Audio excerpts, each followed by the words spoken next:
오늘 말씀의 주제는 스스로 해결하는 인생이 아니라 하나님에 의해 해결받는 인생을 삽시다 하는 그런 주제입니다. 스스로 내가 노력하고 내가 애쓰고 내가 해결하는 그런 인생이 아니라 하나님께서 내 삶을 간수하시고 인도하는 그런 삶을 살자 하는 말씀을 오늘 본문을 통해서 함께 나누려고 합니다. 오늘 이제 3일상 31장으로 3일상은 끝납니다. 여러분 31번 31장 동안에 여러분 지루하셨죠? 제가 여러분들 보고 눈을 똑바로 쳐다보고 지루하셨죠? 그러니까 지루하셨으리라 생각합니다. 제가 왜 모르겠어요. 다 알지. 그래서 다음 주일부터는 이제 주제를 달리해서 한 3개월 정도 주제를 달리해서 말씀을 나누려고 준비합니다. 몇 년 전에 서울 롯데 백화점에 그 사장 앞으로 돈 봉투하고 편지 A4 한 장짜리 편지 한 장이 날아들었습니다. 이 편지를 쓴 사람, 이 사연을 쓴 사람은 누군가 하면은요, 얼마 전에 예수님을 믿었던 사람입니다. 신자였어요. 그는 교회에서 기도를 하면은 이상하게 10년 전에 일어났던 일이 그렇게 또렷하게 생각난다는 거예요. 그 생각 때문에 많은 날을 불면의 밤을 새웠다는 거예요. 잠이 오지 않는 거예요. 그래서 하는 수 없이 이렇게 돈 봉투에다가 편지를 써서 그 사장님 앞에 보냈어요. 그 편지 글 몇 개를 여러분들에게 인용해 드리겠습니다. 백화점 사장님께, 저는 10년 전 백화점에서 가방 하나를 훔쳤습니다. 그땐 하나님을 믿지 않았습니다. 죄인 줄도 모르고 살았습니다. 까마득히 잊고 살았지요. 저는 잊고 지냈지만은 하나님은 기억하고 계셨습니다. 그것은 죄이고 용서를 구해야 할 일이고 반드시 갚아야 할 일이라는 것입니다.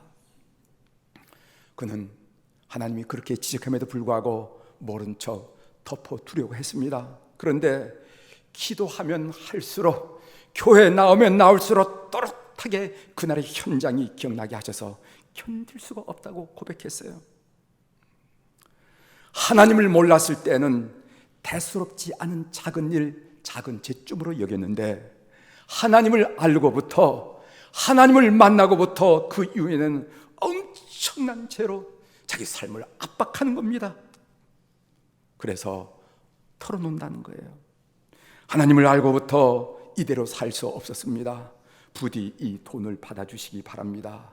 그리고 용서해 주세요 하는 글귀입니다. 백화점 사장님은 이 글을 읽고 이 편지와 이 돈을 그 회사의 신우에, 알죠? 하나님을 믿는 모임 신우에다 갖다 주면서 세상에 인생을 살면서 이런 것도 경험하는구만 하면서 감사의 말을 하시더라는 거죠. 여러분, 이 이야기를 듣고 무엇을 생각하십니까? 어떤 생각이 듭니까? 저는 이 이야기, 이 글을 읽고 하나님 중심으로 산다는 것이 얼마나 중요한지 새롭게 깨달았습니다. 하나님의 중심으로 살면은 그 인격이 얼마나 고상해지고 그 삶이 얼마나 맑아질 수 있는가 하는 것을 오늘 이 일을 통해서 다시 한번 경험하게 되었습니다. 여러분들, 하나님을 알되 하나님을 진심으로 만나는 하늘 백성들이 다 되기를 주의 이름으로 축원합니다. 오늘 본문은 우리에게 이 사실을 다시 한번 확약시켜주고 증거로 제시해주고 있어요. 오늘 본문 내용입니다. 이스라엘과 블레셋이 길보아 산 위에서 전투를 벌였습니다. 이스라엘은 그 전투에서 참패를 당합니다. 사울의 아들들이 전사했어요. 오늘 2절에 보면 이런 말씀이 있죠. 블레셋 사람들이 사울과 그의 아들들을 추격하여 사울의 아들 요나단과 아비나답과 말기수아를 죽이니라. 아들만 죽은 것이 아닙니다. 사울 왕도 저기 쏜 화살에 맞아서 치명상을 입었어요. 이러다 보면은 수치를 당하고 모욕을 당할 것 같아서 그는 뭐라고 얘기하냐면 옆에 있는 호위병에게 나 좀 죽여달라고 그랬습니다. 그랬더니 호위병이 그동안 주군으로 모셨던 왕을 어떻게 죽입니까? 나는 그렇게 할 수 없습니다. 그래서 사울 왕이 스스로 자결 하는 장면이 4절에 나오는데 우리 한번 읽어보도록 하겠습니다. 4절, 그가 무기를 시작 그가 무기를 든 자에게 이르되 내 칼을 빼어 그것으로 나를 찌르라. 할례 받지 않은 자들이 와서 나를 찌르고 모욕할까 두려워하노라. 하나 무기를 든 자가 심히 두려워하여 감히 행하지 아니하는지라. 이에 사울이 자기의 칼을 뽑아서 그 뒤에 엎어지니라. 아멘. 자기 칼을 뽑아서 그 위에 엎어짐으로 말미암아 자결했다 하고 성경이 이야기하고 있습니다. 오늘 이 본문을 자세히 봐보면요, 이스라엘 병사와 그리고 사울 왕 아들이 죽는 문제는요 1절 2절로 간단히 처리합니다. 그러나 사울 왕이 죽었던 이 상황에 대해서는 3절 4절 5절 3절에 거쳐서 비교적 자세하게 상세하게 우리들에게 드러내줍니다. 오늘 이 본문이 우리에게 드러내고 싶은 뜻은 뭔가 하면은, 오늘 이스라엘의 초대 왕 사울 왕의 몰락이 성경이 얼마나 안타까워하고 있는지, 얼마나 아쉽게 생각하고 있는지 우리는 그 글을 읽으면서 느낌을 받을 수가 있어요. 그렇게 해서 40년간의 사울 왕조는 몰락당하고 몰락되고 말았습니다. 사울 왕은 어떤 사람이었습니까? 우리가 한번 해고해 보겠습니다. 성경은 사울 왕을 이렇게 그리고 있습니다. 우선 에모로 불 때 사람이 준수하고 키가 컸댔어요. 그래서 그 얼굴만큼 다른 사람보다 어깨 위에 있었더라 할 정도로 그렇게 살아요. 그 말씀이 사무엘상 9장 2절에 있는데 제가 천천히 읽어드리겠습니다. 기스에게 아들이 있으니 그의 이름은 사울이요 준수한 소년이라. 이스라엘 자손 중에 그보다 더 준수한 자가 없고 그는 모든 백성보다 어깨 위만큼 더 컸더라. 사람을 보니까 사람이 준수해 보이고 키도 커요. 보통 사람들은 그런데 그 머리 위에 그 머리 위에 또 머리가 있는 것처럼 그렇게 드러나는 그런 사람이었습니다. 애무만 그런 것이 아니었습니다. 성경에 보면 그 사람의 인격조차도 겸손했어요. 그 말씀이 사무엘상 9장 21절에 나오는데 제가 읽어드리겠습니다. 사울이 대답하여 이르되 나는 이스라엘 지파의 가장 작은 지파 베냐민 사람이 아니니까 또 나의 가족은 베냐민 지파 모든 가족 중에 가장 미약하지 아니하니까 당신이 어찌하여 내게 이같이 말씀하시나이까 하니 사무엘이 사울 왕에게 당신이 이 나라의 왕이 될 것입니다 하고 기름을 부으려고 하니까 사울 왕이 첫 번째 반응이 그렇습니다. 나는 아닙니다. 나는 아닙니다. 내요! 하고 손들은 게 아니라 나는 아닙니다. 우리 지파도 미약하고 우리 가문은 우리 지파 중에서도 가장 약합니다. 전 아무것도 아닙니다. 안 됩니다 하면서 오늘 사울을 향해서 겸손했다라고 표현합니다. 여러분, 이 겸손이란 말이 영어로 humility라고 여러분 잘 아시죠? humility란 말은 라틴어 휴무스에서 왔는데 이 휴무스란 말이 무슨 말인가? 그것은 땅이란 말이 아닙니까? 오늘 사울이 하나님 앞에 자기 자신을 드러냈는데 허리도 아니고 무릎도 아니고 발등도 아니고 완전히 땅처럼 낮아지면서 나는 아무것도 할 수 없는 자입니다. 왜 이런 일로 나를 부담스럽게 합니까? 라고 고백할 정도로 그렇게 겸손한 사람이었습니다. 그는 외모로도 준수하고 그리고 마음도 아주 겸손했어요. 그런데 이 사울이 망가졌다는 겁니다. 이 사울 왕조가 몰락됐다는 겁니다. 뭐 때문에 그런가? 이거 우리 알아야 될 거 아니겠어요? 오늘 사무엘상 31장을 우리가 공부하면서 이거 꼭 알아야 되지 않겠습니까? 그 이유는 뭐냐 하면은 그 이유는 사울 왕이 하나님을 떠난 삶을 살았다는 거예요. 물론 사울 왕은 하나님을 외쳤습니다. 하나님을 불렀습니다. 필요할 때는 하나님께 기도도 했습니다. 그럼에도 불구하고 그 마음자리에 하나님을 밀쳐내고 시기심으로 그 마음을 채워나가더라 이 말이지. 그것이 그 삶이 몰락하고 어려진 원인이라는 거예요. 좀 더 구체적으로 설명하면요, 이스라엘과 블레셋과의 전투에서 이스라엘이 승전하고 개선할 때 일입니다. 길가에 여인들이 나오는데 그 여인들이 뭐라고 노래하느냐 하면은, 여인들이 뛰놀며 노래하며 이르되 사울이 죽인 자는 천천히요 다윗이 죽은 자는 만만이로다. 이때부터 사울 왕이 달라지기 시작했어요. 사무엘상 18장 8절에 보면요, 사울이 그 말에 불쾌하여 심히 노하여 이르되 다윗에게는 만만을 돌리고 내게는 천천만을 돌리니 그가 더 얻을 것이 나라 말고 무엇이냐 하고 이랬어요. 사울의 마음에 시기심이 자리 잡기 시작했습니다. 그런 부정적인 감정은 보자마자 뽑아내야 함에도 불구하고 이 사울왕은 그 시기심을 뽑아내지 않았어요. 그리고 그 시기심의 내용에 대해서 생각하고 또 생각하고 집착하고 또 집착하고 상상하고 또 상상하면서 이 시기심을, 그 부정적인 감정을 키워나갔어요. 이것이 사울왕을 몰락시킨 원인이라는 것입니다. 그렇습니다. 사울왕과 다윗왕의 다른 점이 무엇입니까? 다윗의 다른 점이 무엇입니까? 사울왕도 하나님 앞에 몹쓸 짓을 했고 몹쓸 죄를 졌고, 다윗왕도 하나님 앞에 몹쓸 죄를 졌습니다. 그런데 사울왕은 몰락했고 다윗은 승리했습니다. 그 이유는 무엇인가 하면은 사울왕의 마음에는 평생 시기심의 대상인 다윗이 마음자리를 차지했고, 그리고 다윗왕의 마음에는 평생 하나님이 자리 잡고 계시다는 겁니다. 여러분, 다윗의 삶에 대해서 우리가 사무엘상에 통해서 계속 공부하고 있지만은 그는 많은 사람들로부터 배신을 받았어요. 여러분, 인생에 배신을 받으면 여러분 용서가 안 되지 않습니까? 가슴에 품만 하지 않아요. 그리고 마지막 그 장인의 어른이라고 얘기하신 사울왕으로부터 마지막까지 쫓김을 받는 그런 인생을 사셨습니다. 그 정도 된 마음에 담을만 하잖아요. 그런데 다윗은 그런 마음을 밀쳐내고 하나님을 마음을 보셨어요. 하나님을 불러드렸다 이 말이지.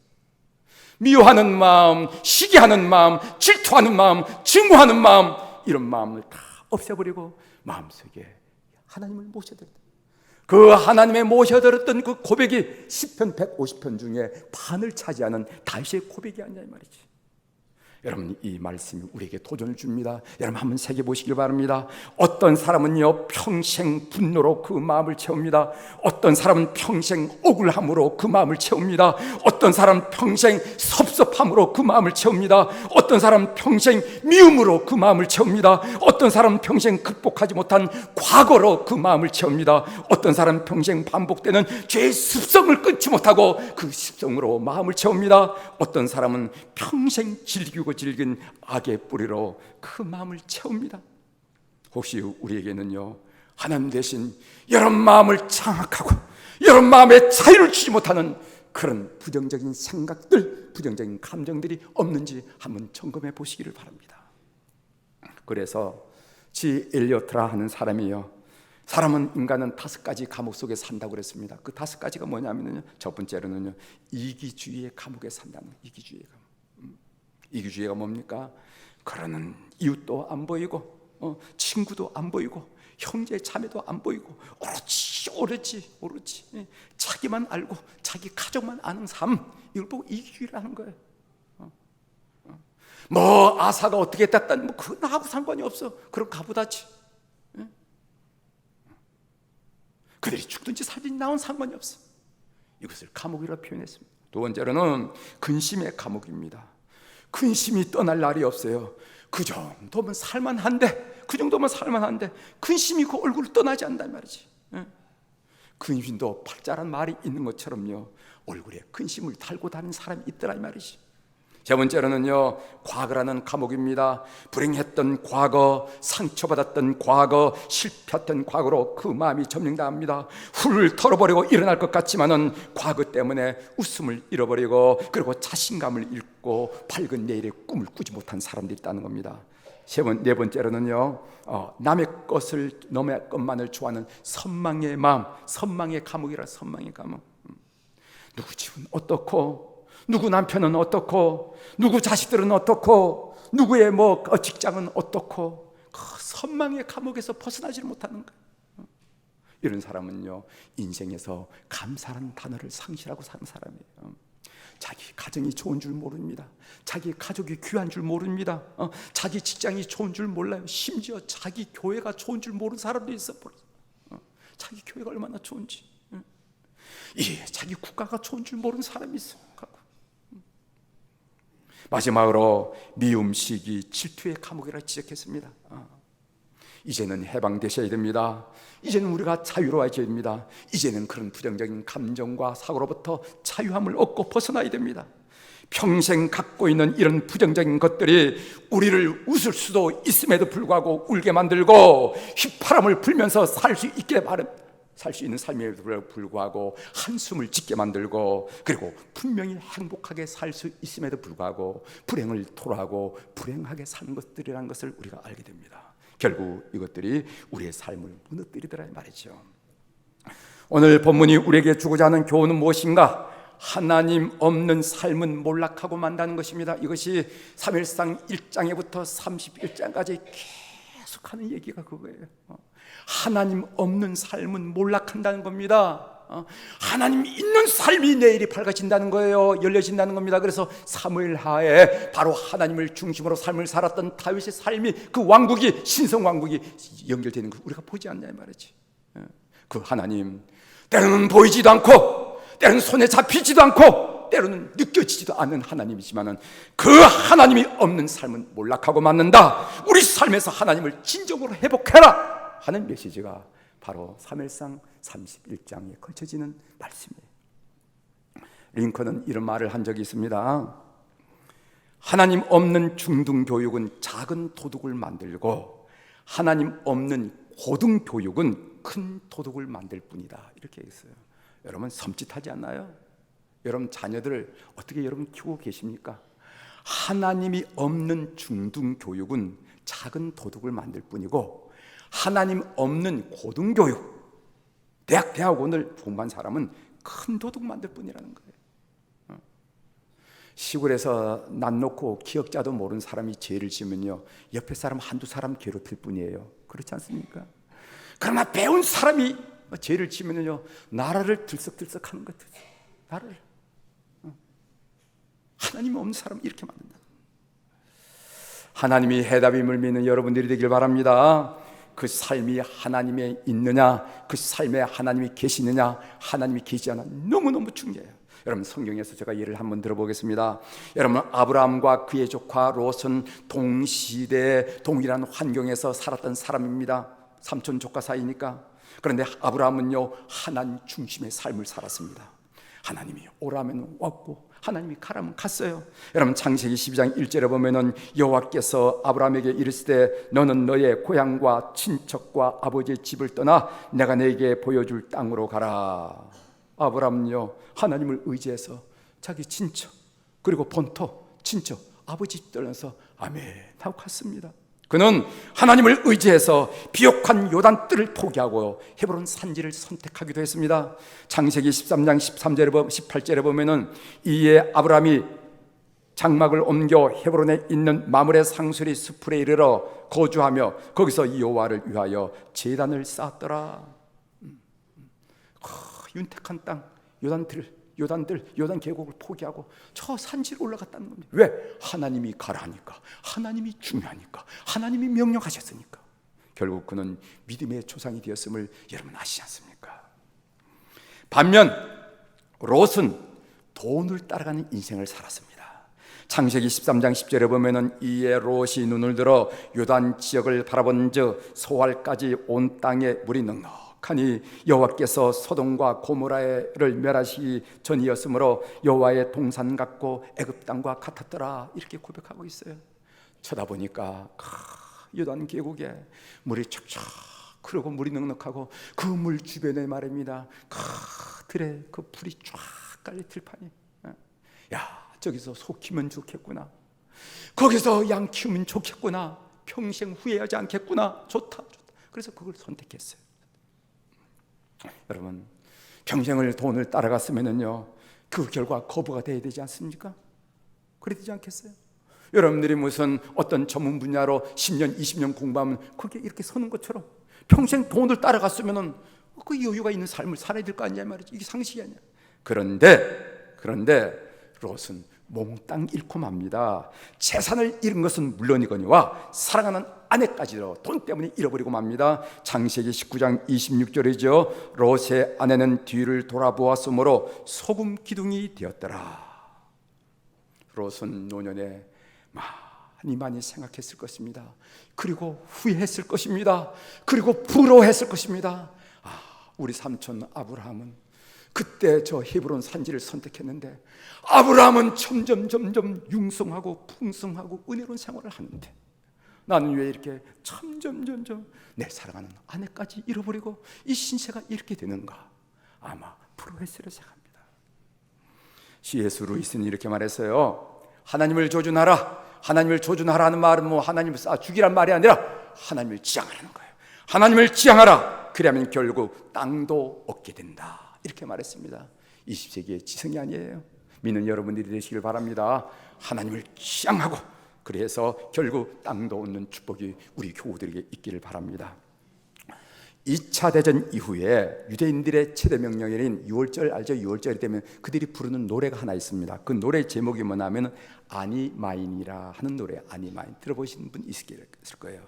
아니마인, 아민 이렇게 나는 믿는다 하는 그런 말이거든요. 나는 믿노라. 이 곡이 어디서 작곡이 됐냐면은 유태인들의 최대 학살지인 아우슈비츠 수용소에서 학살이 만들어졌습니다. 그러면서 이 곡이 어떻게 진행되냐면은 우리는 구세주가 오시라는 것을 믿고 있다. 그러나 구세주는 조금 늦게 오신다. 가사가 이런 가사예요.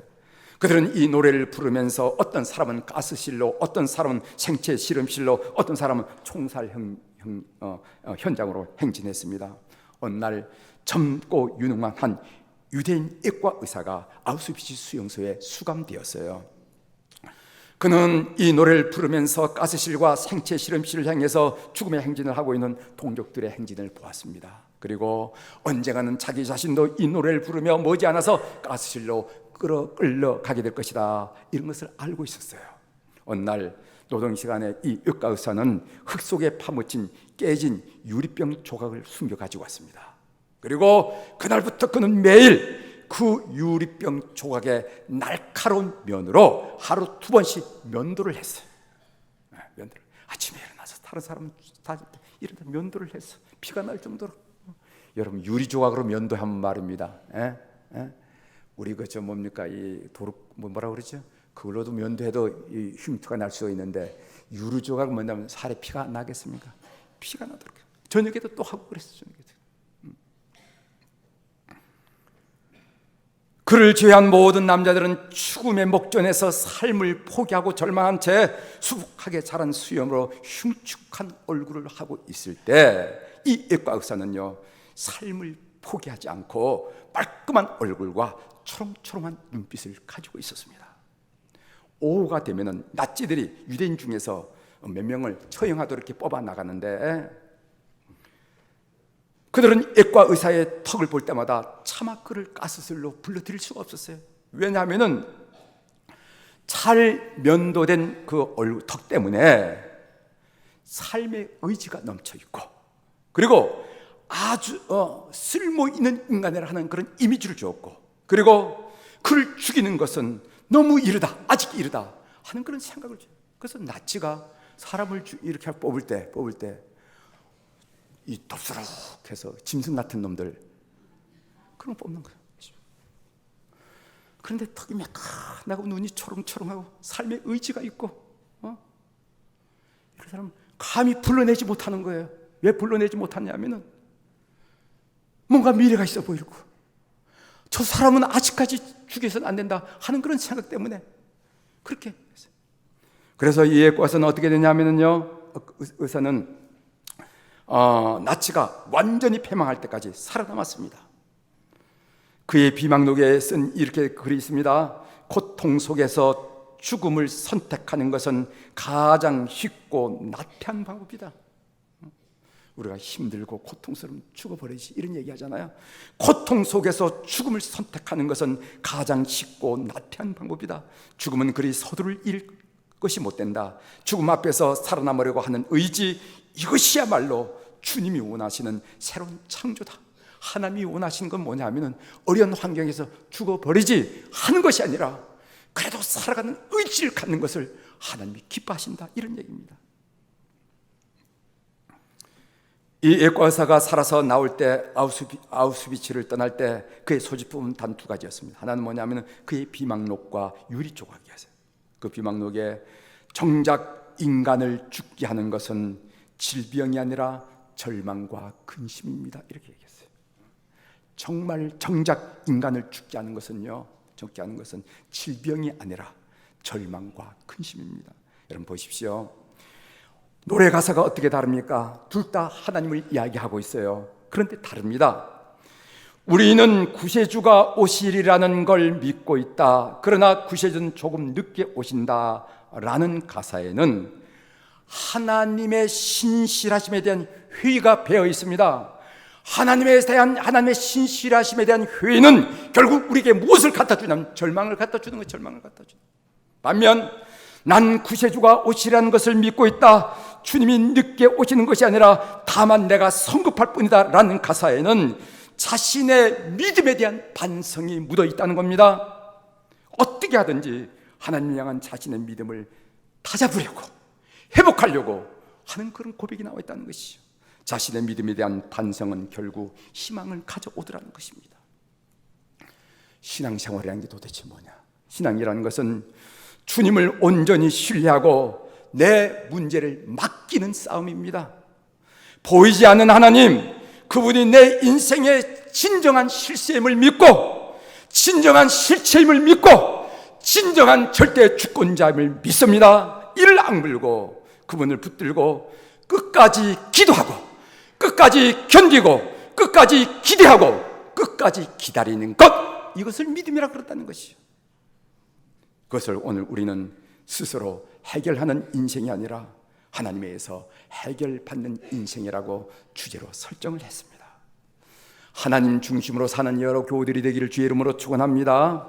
하나님이 최고예요. 이것이 사무엘상 1장부터 31장에 걸쳐서 우리에게 주고자 하는 메시지입니다. 이 일에 서지 못했던 사울 왕가의 몰락이 여기에 있었다고 성경이 이야기합니다. 우리 모든 교우들 하나님 중심을 사는 그런 삶이 되길 바라면서 우리 찬송가 복음성가 한 곡을 하는데, 이 복음성가는요, 나의 힘이 되신 여호와. 가사, 어제 저녁에 제가 이 찬송을 혼자 부르면서 가사 한마디에 한마디에 마음이 닿더라고. 가사가 저의 마음을 때리더라고. 이를 악물고 하나님을 붙들고 끝까지 기도하고 기대하고 기다리는 다윗의 모습이 나타났어요. 여러분, 이 말씀은 시편 18편의 말씀인데 이건 다윗의 고백입니다. 다윗이 그렇게 사람들에게 배신받고 사람들의 추격을 받으며 상황은 어려움에도 불구하고 끝까지 놓지 않으려고 하는 그 사울의 마음이, 그 마음을 가진 이 사울이 나타나더라고요. 다윗이 나타났다는 거죠. 오늘 이 다윗을 상상하면서 함께 같이 불러보도록 하겠습니다.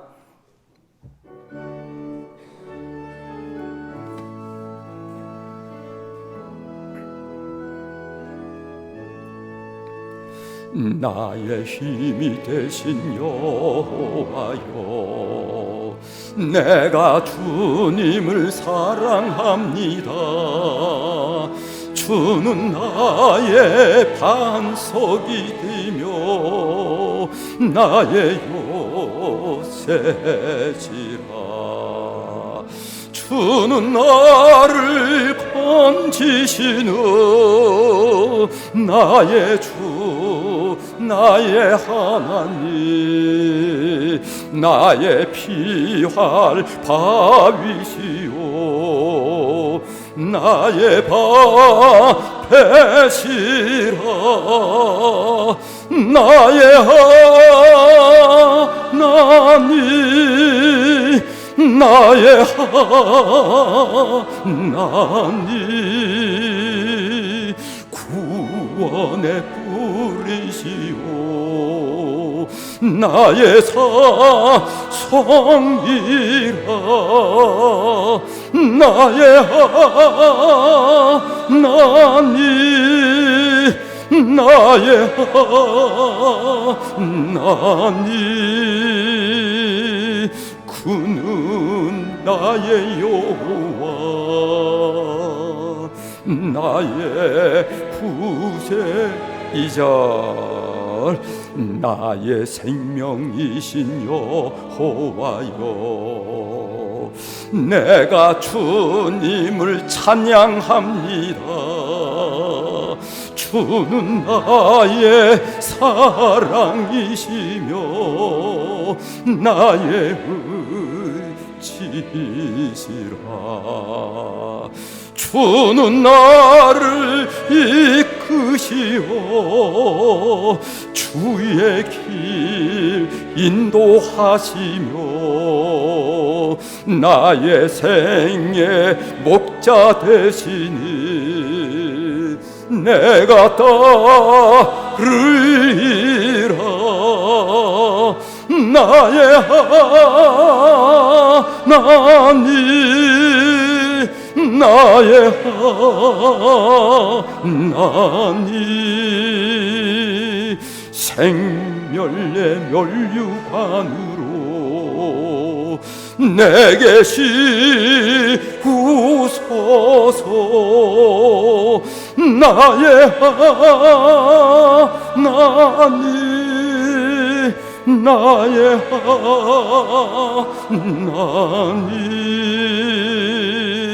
그는 나의 여호와, 나의 구세. 후렴 부분 조금 천천히 부르겠습니다. 나의 하나님, 나의 하나님,